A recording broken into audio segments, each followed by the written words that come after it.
Comenzamos. Adelante. Sí, adelante. Ok, bueno, buenas noches. Mi nombre es Renata Farrera y junto con Sorely Hernández vamos a dar el tema correspondiente a miopía en niños. Es importante saber que la miopía es uno de los principales problemas actualmente en salud pública.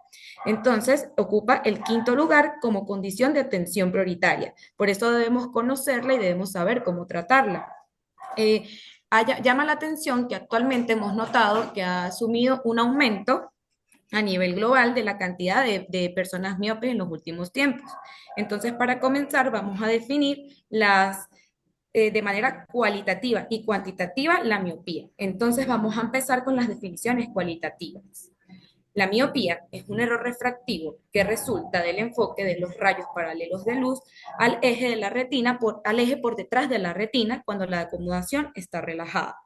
La miopía axial es cuando este estado refractivo miópico se produce principalmente por un aumento de la longitud ocular, siendo esta normal en aproximadamente 23 a 24 milímetros.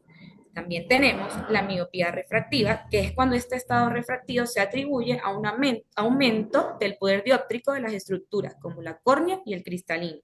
Tenemos la miopía secundaria, que es cuando este defecto se atribuye a otra causa específica, como medicamentos, enfermedades corneales como el queratocono, por glaucomas infantiles, por alteraciones en el cristalino o por alguna otra enfermedad sistémica. Entonces, tenemos diferentes ejemplos de miopía refractiva. La miopía refractiva se puede dar por un aumento en la curvatura corneal, cuando la córnea es demasiado curva, como por ejemplo en el queratocono, una persona con córnea de 48 dioptrías.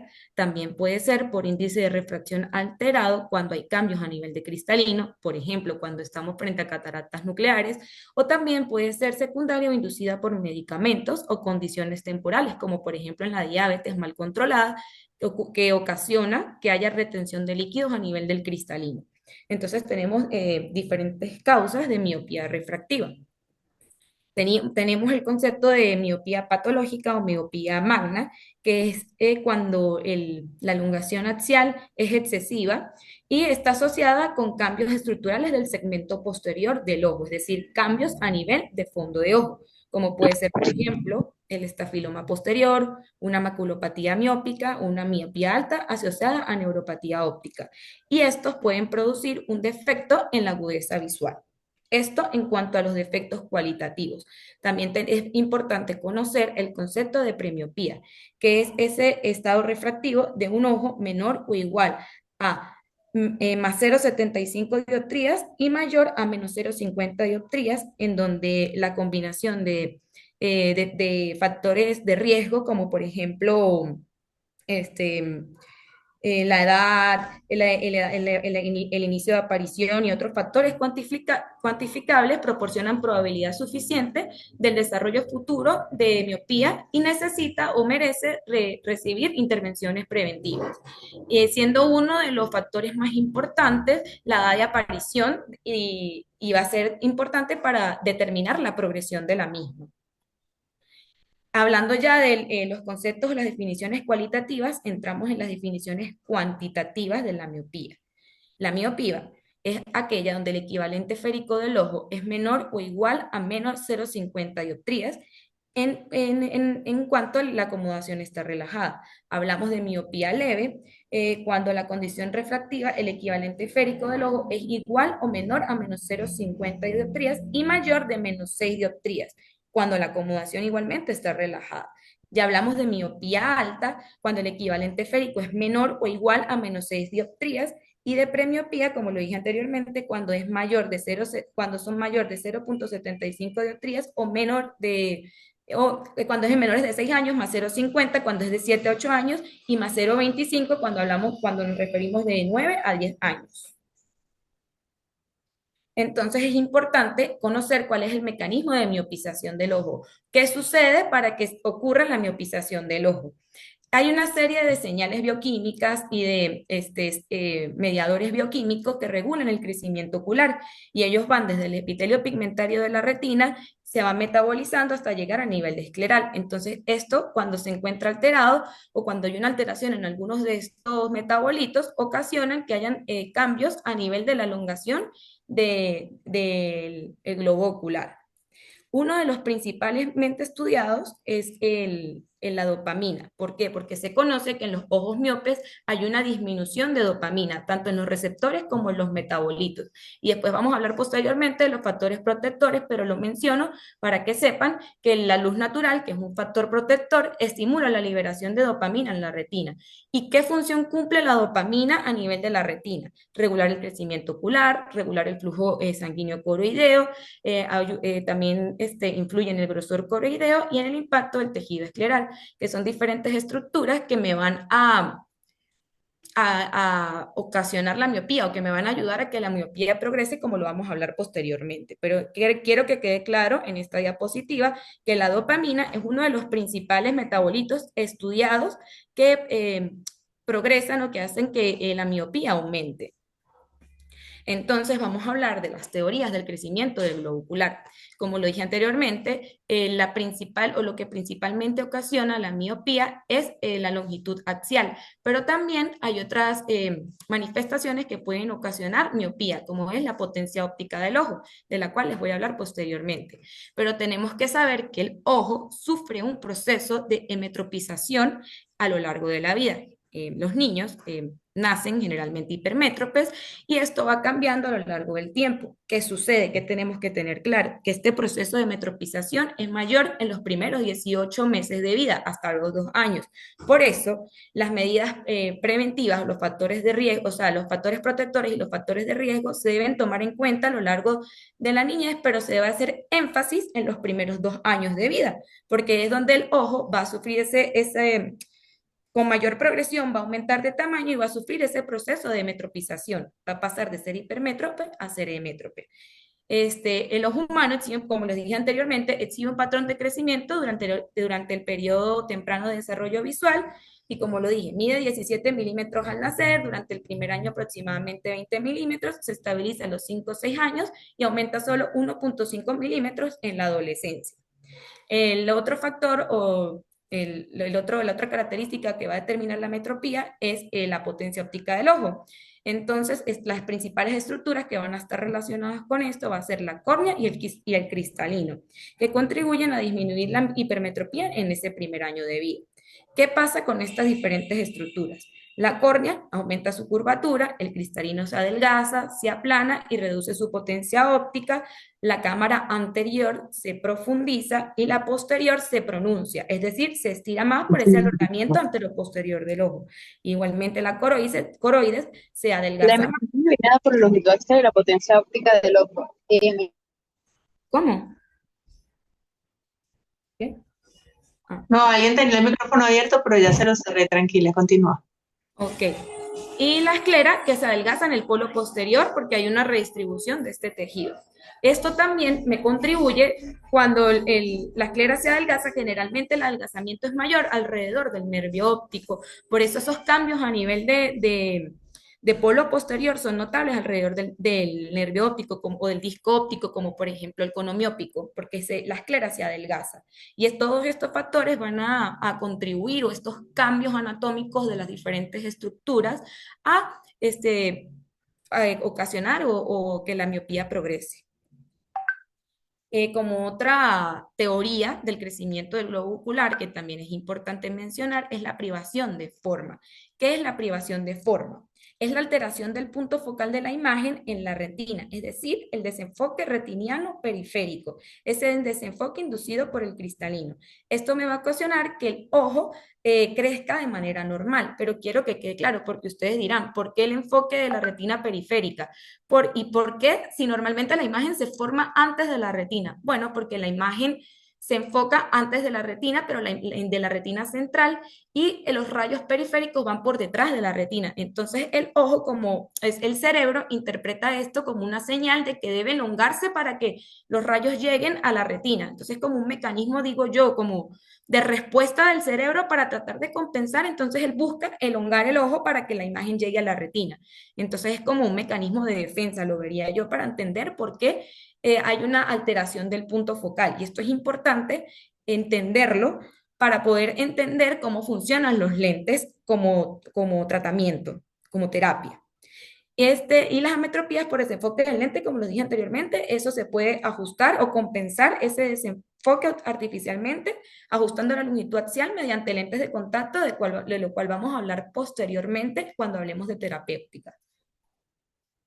Entonces, en cuanto a la evaluación de la miopía y la medición de su progresión, importante, siempre una historia clínica completa, muy importante, porque como lo vamos a ver posteriormente, uno de los factores de riesgo es el genético.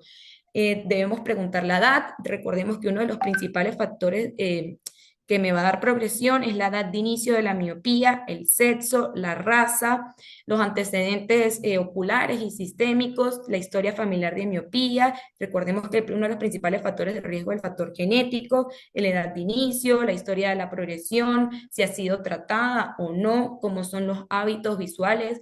¿Por qué? Porque este también es otro factor de riesgo, la exposición a trabajo cercano y el tiempo estimado de actividades al aire libre. Entonces es muy importante en el momento de hacer la historia clínica enfocarnos en estos diferentes ítems. Importante valorar la agudeza visual, tanto la agudeza visual normal como la mejor corregida. Hacer una adecuada refracción. Hay diferentes esquemas, los cuales les voy a mostrar posteriormente, pero debemos saber que la refracción es el principal método para valorarla, o el que más utilizamos para valorar la progresión o el más usado, porque también hay otros, pero es importante para valorar la progresión de la miopía. Nos da un valor certero, un valor con el cual nos podemos basar para hacerle un seguimiento al paciente. Recordar que la refracción, pues, ya hablamos de ello en el seminario de ayer, pero que lo mejor o los resultados más fidedignos son los que hacemos con el autorrefracto. Sin embargo, en los niños pequeños, poco colaboradores, podemos hacerlo con la retinoscopía. Entonces, encerré en un cuadro los dos valores que vamos a enfocarnos hoy, que es tanto la longitud axial como marcador de la miopía, como el grosor coroideo de la miopía. Entonces, la longitud axial se realiza utilizando reglas biométricas. Se puede hacer, esta medida se puede hacer en controles sucesivos. Estas reglas biométricas se pueden hacer tanto a nivel de ultrasonido como también como enviamos la biometría digital. Y bueno, esto se utiliza para medir la progresión, al igual que el grosor coroideo. ¿Qué sería ideal en cuanto al grosor coroideo o qué sería bueno hacer en cada seguimiento de los niños miópicos? Un OCT para poder calcular ese grosor. El grosor coroideo tiene una relación inversa con la progresión de la miopía. Es decir, mientras más delgada sea el grosor coroideo, mayor va a ser la progresión de la miopía. Al igual que el flujo coroideo. A menor flujo coroideo, más adelgazada está la coroides y mayor va a ser la miopía. Es importante saber que por cada dioptría de incremento de la miopía, el grosor va a disminuir 13 micras, y por cada milímetro que aumente la longitud axial del ojo, el grosor coroideo se va a adelgazar 23 micras. Entonces, todo es importante en la miopía, pero quiero que nos enfoquemos tanto en la longitud axial como en el grosor coroideo para medir progresión de la miopía. Aquí les traigo algunos esquemas recomendados para hacer refracción. Recordemos que, bueno, esto se basa en diferentes países, pero se sugiere que en iris de color claro se utilice una gota de proparacaína al 0,5%, seguida por 2 gotas de tropicamida al 1%. Que en iris oscuros sea una gota de proparacaína al 0,5%, más una gota de tropicamida al 1% y una gota de ciclopentolato al 1%. Y en iris oscuros también se puede presentar otra opción, que son 3 gotas de ciclopentolato al 1% en intervalos de 5 minutos. Importante, este esquema es recomendado por la guía para el control y la prevención de la miopía de la UCB de la última actualización. Importante saber que el esquema, sea cual sea el esquema que utilicemos, se debe realizar la refracción 30 minutos posteriores a la administración de la última gota, pero es algo por lo cual nos podemos guiar en el momento de realizar la refracción. Entonces, importante, las últimas actualizaciones sobre los factores de riesgo. De los principales factores de riesgo que no son modificables son familiares y herencia. Está demostrado en diversos estudios que el 80% de los pacientes presentan un factor hereditario. No se conoce bien si es en el inicio o al final, o si es un único momento en el que intervienen, pero se sabe que los hijos de un solo padre miope tienen una probabilidad del 18,2% de padecer miopía, pero si ambos padres son miopes, del 32,9%. Entonces, tener en cuenta siempre en el interrogatorio, preguntar si tiene antecedentes familiares de miopía. Esto no es modificable, al igual que la etnia. La mayor prevalencia de miopía es en los asiáticos. Esto se puede relacionar por trabajo cercano, después les voy a hablar del trabajo cercano, pero los niveles educativos también influyen y los factores socioeconómicos, así que como también influyen los ambientes. Entonces, este factor también puede estar relacionado con los ambientes en los cuales los niños asiáticos van creciendo, los niveles socioeconómicos, el ambiente y los niveles educativos. Seguidos de los hispanos con un 13,2% y los caucásicos con la prevalencia más baja. Los genéticos pueden ser menores en el 70% de cuando varía la refracción. Estos son factores que no son modificables. Dentro de los factores de riesgo que sí son modificables, tenemos el trabajo de cerca. Lo que le quería recordar aquí fue lo que anteriormente les dije. Cuando hay un trabajo cercano, hay una acomodación y hay un enfoque tanto en la retina central de la imagen foveal como en la retina periférica que ocurre es un desenfoque. Entonces, como lo dije anteriormente, tener claro que los lentes o las terapéuticas van a modificar esto para poder enfocar la imagen en la retina como tal. Entonces, ¿qué factores de riesgo sí podemos modificar? El tiempo, la distancia de trabajo y las pantallas. Primero vamos a hablar del tiempo. La última actualización para la prevención de la miopía establece que el trabajo cercano debe ser menor, más, o sea, que el factor de riesgo es cuando son más de 2 horas diarias y cuando son más de 30 a 40 minutos sin descanso. Posteriormente, dentro de los factores protectores, dentro de las recomendaciones, les voy a dar en la última diapositiva las recomendaciones finales, pero deben saber que la última actualización dice disminuir menos de 2 horas continuas los periodos de descanso cada 30 minutos. Es decir, cuando tengamos 2 horas, proceder al descanso cada 30 minutos. Otro factor modificable es la distancia de trabajo. Se recomienda que la distancia de trabajo sea mayor a 30 centímetros, siendo el factor de riesgo cuando la distancia es menor de 20 a 30 centímetros y los periodos son mayores a 45 minutos. Y esto establece que sea 2,5 veces mayor el riesgo. Ahora, en cuanto al uso de pantallas, es un factor, la exposición a pantallas durante el periodo crítico del desarrollo visual de 0 a 3 años es un factor de riesgo para el desarrollo de miopía, porque puede producir pérdidas compensatorias en el cristalino que ocurren normalmente durante el proceso de metropización. Sin embargo, debemos hacer más énfasis en esto en los niños menores de 2 años. Es decir, tratar de no poner a los niños menores de 2 años, o sea, tratar de utilizar estos métodos como pantallas cercanas, como dispositivos electrónicos, no para recreación, sino simplemente para, o sea, tratar de usar lo menos posible para que esto no sea un factor de riesgo para desarrollar la miopía. Entonces, las recomendaciones son evitar en menores de 18 meses menos de 30 minutos, de 5 a 6 años de 60 a 90 minutos diarios y en los menores de 2 años menos de 2 horas, de 12 años, perdón. Se sabe que este trabajo de cerca en los premiopes también puede ser un factor que acelere la aparición de miopía. Y como lo dije anteriormente, puede ser un factor predisponente. El error refractivo para hablar de miopía, de premiopía, es más 0,75 a los 6 años, más 0,50 de 7 a 8 años y más 0,25 de 9 a 10 años. Ahora, en cuanto a los factores protectores, el principal es el tiempo al aire libre, pero este tiempo al aire libre va a estar determinado por 3 factores principales: la intensidad de la luz, el perfil acomodativo y la composición espectral. Y por eso les hablaba anteriormente de la miopización y de la dopamina, porque el tiempo al aire libre estimula la liberación de dopamina retiniana. Y como lo dije anteriormente, la dopamina reduce la elongación del globo ocular, así como aumenta el grosor coroideo y reduce la incidencia de la miopía del 8 al 17%. Entonces, Vamos a hablar de la intensidad de la luz. El espectro de luz se mide en unidades llamadas lux. Entonces, en los interiores o adentro de las casas se estima de 10 a 1000 lux en la intensidad de la luz. En el exterior nublado de 10.000 a 30.000 lux y en el exterior soleado más de 100.000 lux. Las últimas recomendaciones para prevención de miopía establece la exposición a intensidad de luz media de 10.000 a 30.000 lux aproximadamente. En cuanto a la composición espectral de la luz solar tiene tanto radiación ultravioleta como radiación infrarroja. Entonces, por eso se recomienda la exposición a la luz solar, porque tiene ambos componentes espectrales y es la más adecuada para prevenir la miopía.